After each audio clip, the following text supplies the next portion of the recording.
বাড়ির লোক যখন একঘেয়ে ডিমের ডালনা বা কষা খেতে চায় না, তখন আমি এইভাবে বানিয়ে নিই। আর এভাবে বানালে বাড়ির সবাই কিন্তু তৃপ্তি করে খায়। উপকরণও একদম কম লাগে, বানানোও একেবারে সহজ। রেসিপিটি তৈরি করবার জন্য এখানে আমি 4টে ডিম সিদ্ধ করে অর্ধেক করে কেটে নিয়েছি। এবার এই ডিমের মধ্যে পরিমাণ মতো লবণ আর সামান্য হলুদ গুঁড়ো আর খুব সামান্য পরিমাণে একটু লঙ্কার গুঁড়ো দিয়ে দিলাম। এবারে মশলাগুলো ডিমের গায়ে খুব ভালো করে মাখিয়ে নিচ্ছি। আর মাখিয়ে নেওয়া হয়ে গেলে এইভাবে 5 মিনিট রেখে দেব। এখন রেসিপিটা শুরু করছি। তার জন্য কড়াইয়ে সাদা তেল দিয়ে তার মধ্যে দিয়ে দিলাম একটু বড় বড় টুকরো করে কেটে নেওয়া পেঁয়াজ আর বড় টুকরো করে কেটে নেওয়া ক্যাপসিকাম। পেঁয়াজ আর ক্যাপসিকাম একই রকমভাবেই কেটেছি, একটু লালচে করে ভেজে নিলাম। এখন পেঁয়াজ আর ক্যাপসিকাম তুলে নিচ্ছি। ঠিক আমরা যেরকম চিলি চিকেনের জন্য পেঁয়াজ ক্যাপসিকাম কাটি সেরকমভাবেই কিন্তু কেটে নিয়েছি। পেঁয়াজ ক্যাপসিকামগুলো তুলে নেওয়ার পর ওই তেলের মধ্যে ডিমগুলো দিয়ে দিচ্ছি। আর ডিমগুলো তেলে দেওয়ার সময় কুসুমের দিকটাই কিন্তু তেলের মধ্যে দিতে হবে, তাহলে কুসুমটা বেরিয়ে যাওয়ার চান্সটা কম থাকবে। কুসুমটা ভাজা হয়ে যাবে আর একদম শক্তও হয়ে যাবে। এবার এক পাশটা ভাজা হয়ে গেলে অপর পাশটা উল্টে দিলাম। দুটো পাশই বেশ ভালো করে ভেজে নিতে হবে। ডিমগুলো সব লালচে করে ভেজে নিয়েছি, এবারে তুলে নিচ্ছি। বন্ধুরা, এইভাবে অর্ধেক করে ডিম রান্না করলে তার স্বাদটা কিন্তু খুবই ভালো হয়। আর ডিমগুলো তুলে নেওয়ার পর কড়াইয়ে আমি আরও 1 টেবিল চামচ তেল দিয়ে দিলাম একটু গোটা গরম মশলা, হাফ চামচ গোটা জিরে, একটা শুকনো লঙ্কা। ফোড়নটাকে ভালো করে ভেজে নিচ্ছি। ফোড়ন থেকে একটা মিষ্টি গন্ধ বেরোতে শুরু করলে দিয়ে দিলাম 2টো মিডিয়াম সাইজের পেঁয়াজ কুচি। পেঁয়াজটাকে দিয়ে বেশ লালচে করে ভেজে নিতে হবে।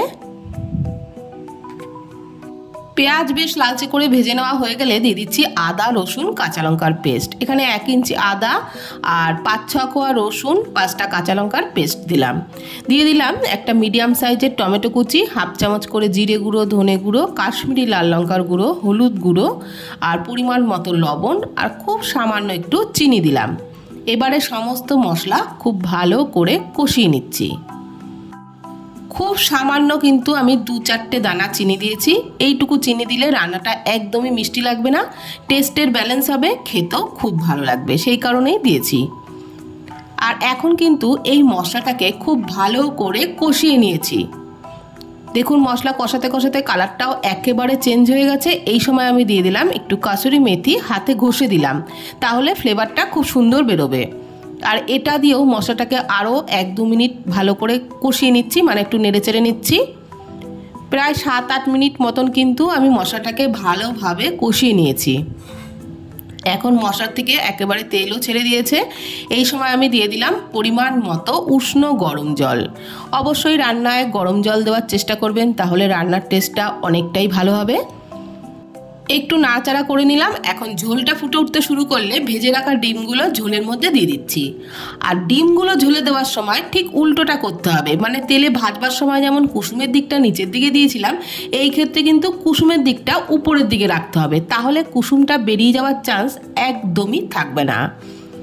এবার ভালো করে ফুটিয়ে নিতে হবে। এই সময় গ্যাসের ফ্লেমটাকে একটু হাইতে করে দিয়েছি।